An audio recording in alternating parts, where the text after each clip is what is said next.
আসসালামু আলাইকুম দর্শক, আরেকটি খবর সামনে এসছে যেটি অপ্রকাশিত, আস্তে আস্তে বের হচ্ছে সবকিছু।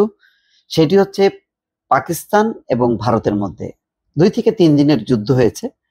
সেটি 12 দিনের যুদ্ধ ছিল না ইরান ইসরায়েলের মতন, কিন্তু ভারত এটি বেশ বগল বাজাচ্ছিল যে তাদের ব্যাপক বিজয় হয়েছে। অপারেশন সিঁদুর রীতিমতো বিজয় উল্লাস, যে পাকিস্তান শেষ হয়ে গেছে, পাকিস্তানের সন্ত্রাসী ঘাঁটিগুলি তারা মিশিয়ে দিয়েছে এবং পাকিস্তান আর সোজা হয়ে দাঁড়াতে পারবে না। কিন্তু বাস্তবে কি? বাস্তবে ঘটনাটা অন্যরকম। দেখেন, আজকে প্রকাশ পেয়েছে পাকিস্তানের সাথে সেই সংঘাতে ভারতের 250 সেনা নিহত। এই তথ্য কি তারা আগে জানতো না? জানতো, কিন্তু প্রকাশ করেনি। তারপরে তাদের যে যুদ্ধ বিমান ভূপাতিত হয়েছে, এই খবর কি তারা জানতো না? জানতো, কিন্তু এখন আস্তে আস্তে কিন্তু তারা প্রকাশ করছে। যেমন কালকে তাদের ডেপুটি সেনাপ্রধান কি বলছেন?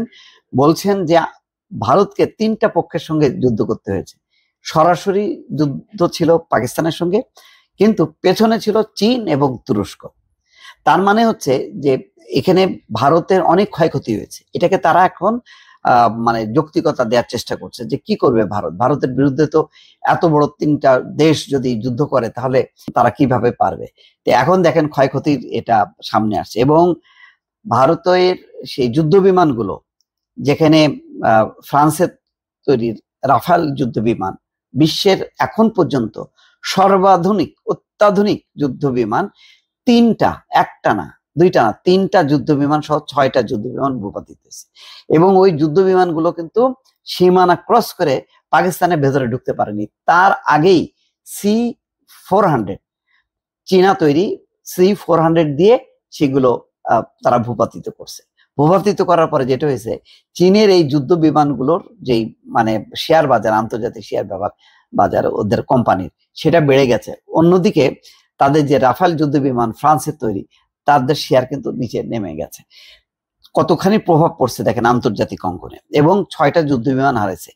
এখন যেটা ইম্পর্টেন্ট ব্যাপার, যে 250 সেনা, তার আগে কিন্তু তারা বলছিল যে ব্যাপকভাবে ক্ষয়ক্ষতি হয়েছে। কি ক্ষয়ক্ষতি হয়েছে তার কিন্তু এনে দেখা গেছে যে পাকিস্তানের ভেতরে কিছু মাদ্রাসা, মসজিদ, লাইব্রেরি, শিক্ষা প্রতিষ্ঠান, এইগুলো ধ্বংস হয়েছে।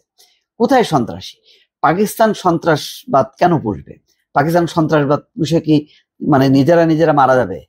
পাকিস্তান গভর্নমেন্ট এই সন্ত্রাসবাদ, যারা জঙ্গি বা সন্ত্রাসী বলা হচ্ছে, তাদেরকে যে পৃষ্ঠপোষকতা দেবে, তো এরাই তো পরে তাদের দিকে বন্দুক ধরবে। তো কিছুদিন আগে, গত পরশুদিন সম্ভবত, ভারত সমর্থিত কত 30 জন সন্ত্রাসীকে পাকিস্তান সেনাবাহিনী গুলি করে মারছে।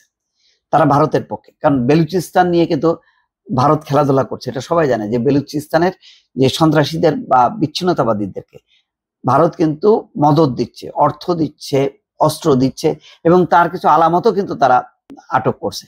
কিন্তু ভারত সবসময় অপপ্রচার চালায় যে পাকিস্তান হচ্ছে কি বলে সন্ত্রাসীদের মদত দিচ্ছে, এবং তাদেরকে এই যে যেটি কাশ্মীরে যেটি ঘটেছে, কাশ্মীরের যে পর্যটন কেন্দ্রে হামলা, সেই হামলায় যারা পেছনে ছিল তাদেরকে নাকি পাকিস্তান মদত দিয়েছে। যাই হোক, তার পরিপ্রেক্ষিতেই তো পেহেলগামের যে ঘটনা, তার পরিপ্রেক্ষিতেই তো এই যুদ্ধ।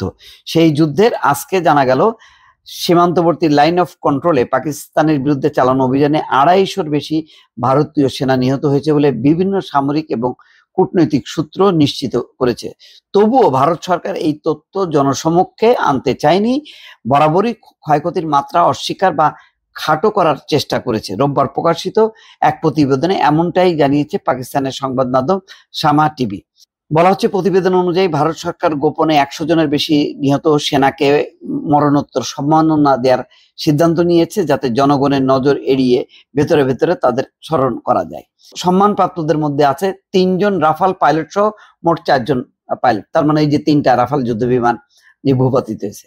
ভারতীয় বিমান বাহিনীর IAF 7 জন সদস্য, 10 ইনফ্যান্ট্রি ব্রিগেডের জি টপ পোস্টের 5 জন সেনা, 93 জন ইনফ্যান্ট্রি ব্রিগেড হেডকোয়ার্টারের 9 জন সদস্য, আদমপুর বিমান ঘাঁটিতে নিহত S-400 প্রতিরক্ষা ক্ষেপণাস্ত্র প্রতিরক্ষা ইউনিটের 5 জন অপারেটর। যাই হোক, এই ক্ষয়ক্ষতির বিষয়গুলো কখনোই মানে তাদের নিজেদের নিরাপত্তা স্বার্থে বা ভাবমূর্তির স্বার্থে তারা জনসমক্ষে আনবে না।